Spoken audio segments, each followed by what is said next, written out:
तो अगर मैं आपसे कहूं कि भूटान भारत में शामिल होने जा रहा है, तो क्या आप हमारी बातों पर यकीन करेंगे?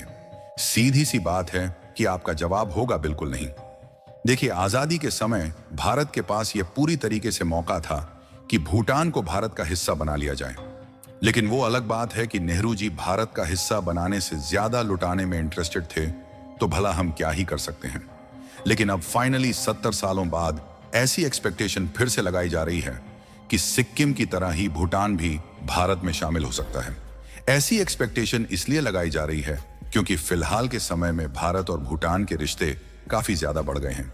यहां तक कि यह भी बताया जा रहा है कि पिछले 1 या 2 महीने के भीतर ही भूटान के जो प्रधानमंत्री हैं वह दर्जनों बार भारत में आ चुके हैं, जिसमें कई बार अपने बयान में यह बात कह चुके हैं कि भारत ने इन्हें मोल्ड यानी कि ग्रो किया है।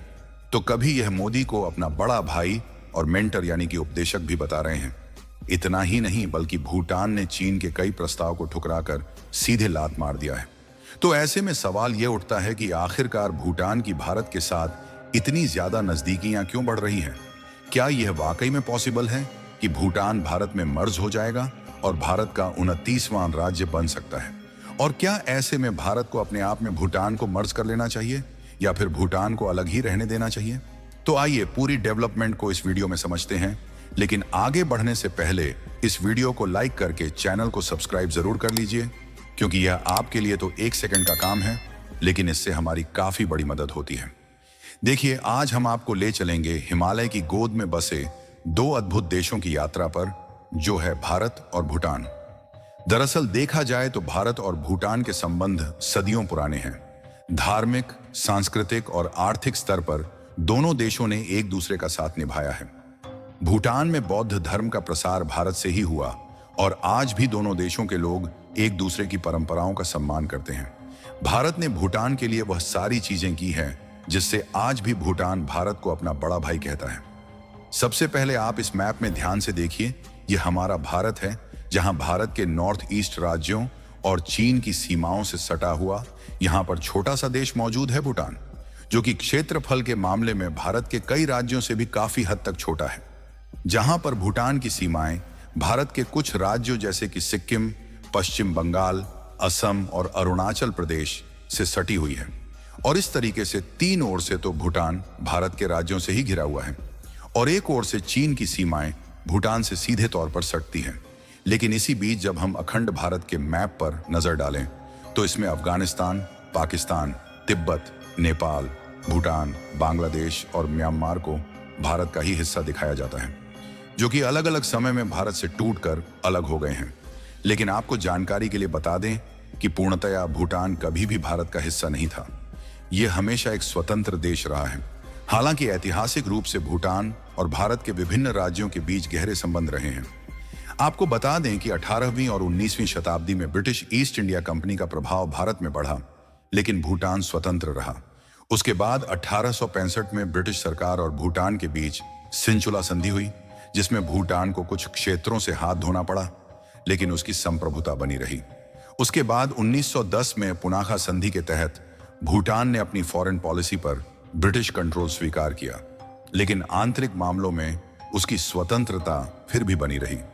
इसके 1949 में Bharat Bhutan friendship treaty sign हुआ, जिसमें भारत ने भूटान की संप्रभुता को मान्यता दी और उसकी डिफेंस ऑफ फॉरेन पॉलिसी में सहयोग देने का वादा किया।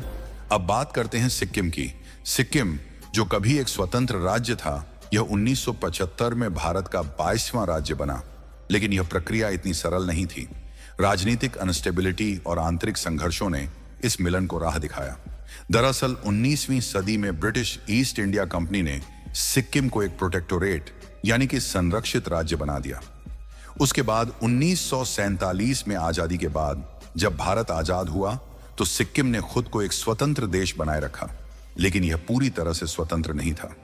1950 में भारत और सिक्किम के बीच एक समझौता हुआ, जिससे सिक्किम भारत का संरक्षित राज्य बन गया। लेकिन फिर भी सिक्किम की सुरक्षा और विदेश नीति भारत के हाथों में आ गई, लेकिन आंतरिक शासन वहां के राजा चोग्याल के पास था।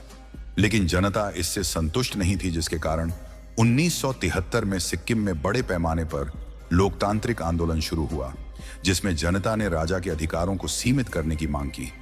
ऐसे में भारत में मौके का फायदा उठाया और स्थिति को संभालने के लिए वहां सेना भेजी और 1974 में सिक्किम में लोकतांत्रिक सरकार बनी। लेकिन इसी बीच जब लोगों की इच्छा जानने का प्रयास किया गया तो 97% लोगों ने भारत में शामिल होने के पक्ष में मतदान किया, जिसके बाद 1975 में सिक्किम को आधिकारिक रूप से भारत का 22वां राज्य बना दिया गया। और यदि बात भूटान की करें तो 1947 में भारत आजाद हुआ। तब ब्रिटिश भारत से जुड़े कई क्षेत्र और पड़ोसी राज्यों का भविष्य तय किया जा रहा था। हालांकि उसके बाद भारत और भूटान के बीच फ्रेंडशिप ट्रीटी पर हस्ताक्षर हुए। इस दौरान कुछ भारतीय अधिकारियों ने सुझाव दिया था कि सिक्किम की तरह भूटान को भी भारत में मिला लिया जाए, लेकिन नेहरू ने इस प्रस्ताव को ठुकरा दिया।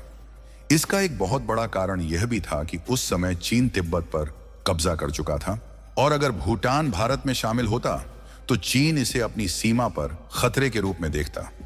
उस समय नेहरू शासन में थे और ये भूटान को एक बफर स्टेट के रूप में बनाए रखना चाहते थे। ऐसे में भूटान को स्वतंत्र रखकर भारत एक रणनीतिक लाभ में था जिससे चीन से सीधी टक्कर से बचा जा सके। इसके अलावा नेहरू ने शुरुआत से ही यह नीति अपनाई थी कि भारत अपने पड़ोसियों के साथ अच्छे रिश्ते बनाए रखेगा और जबरन किसी देश को भारत में शामिल नहीं करेगा। और सिक्किम जैसे यहाँ पर कोई विशेष आंदोलन नहीं हुआ, इसलिए भारत ने भूटान को अपने आप में शामिल नहीं किया और शायद उस समय कूटनीतिक हिसाब से यही भारत के लिए समझदारी थी।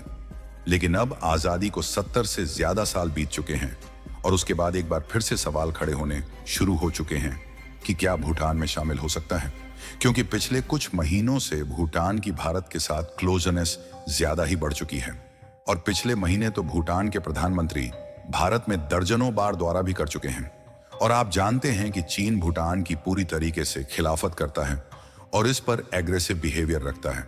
और क्योंकि भूटान एक छोटा सा देश है, इसलिए अगर चीन बहुत ज्यादा एग्रेसिव बिहेवियर रखता है और अगर भारत इनका साथ ना दे तो सीधी सी बात है कि भूटान को चीन अपनी कब्जे में ले सकता है।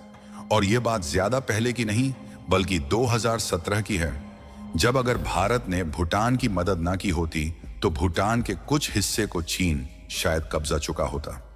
यहां तक कि भूटान ने तो चीन की इस डील को भी ठुकरा दिया था, जहां पर चीन भूटान को नॉर्थ में ज्यादा लैंड देने की बात कर रहा था, लेकिन इसके बदले में भूटान का हिस्सा मांग रहा था। इसीलिए आज के समय में जो ज्यादा ग्लोबलाइज और इकोनॉमिकली एक्टिव हैं, वह चाहते हैं कि भूटान भारत का हिस्सा बने, क्योंकि उन्हें लगता है कि भारत में शामिल होने से लोगों को ज्यादा जॉब अपॉर्चुनिटीज मिलेंगी और इकोनॉमिक डेवलपमेंट ज्यादा होगी। और साथ ही इंडिया का स्टेट बनने से उन्हें भारत की तरफ से वह प्रायोरिटी और सुविधा मिलेगी जो कि आज सिक्किम को मिल रही है।